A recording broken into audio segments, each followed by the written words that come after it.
What happened to Andreas Christopheros Acid attack victim featured on Judge Rinder's Crime Stories.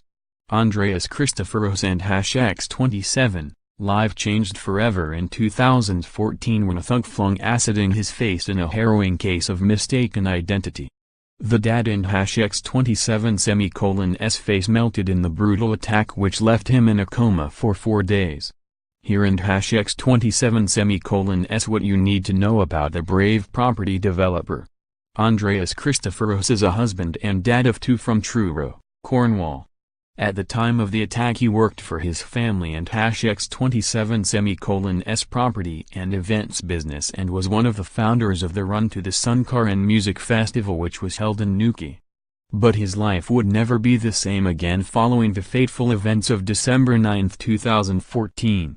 Andreas answered the door on the morning of December 9, 2014, to find David Phillips standing on his doorstep. Phillips, a painter and decorator from East Sussex, had driven 300 miles for the sole purpose of flinging acid into a man and #X27's face.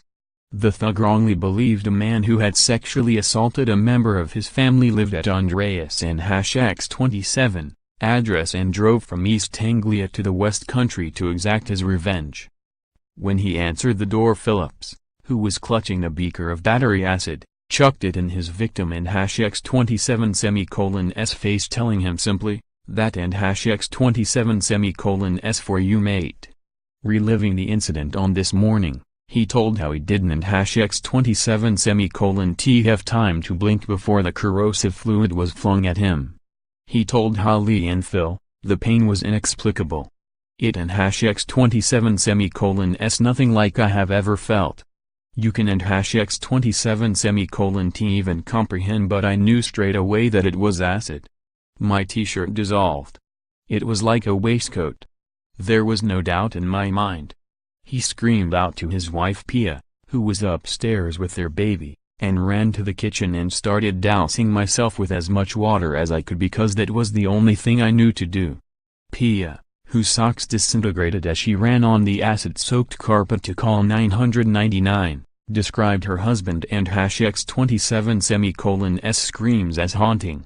Andreas fell into a coma for 4 days after arriving at hospital, but says the last thing he remembers is giving as much information to ambulance workers as he possibly could to help police catch his attacker, including details of a suspicious red van parked outside his house before the assault. After being admitted to hospital, the brave dad was eventually flown to a specialist burns unit in Swansea, but days after his devastated mum and wife were told he probably wouldn't #X27's make it through the night after the attack. It was 2 months before Andreas let his young son, who was also admitted to hospital due to the strong fumes, see him because of his injuries. He said, "Luckily, he and #X27's amazing. My wife Pia brought him down and he looked at me and nestled into Pia and #X27's neck. Then about 2 minutes later he just stuck his arms out for me and clung onto me and wouldn't and #X27's let go.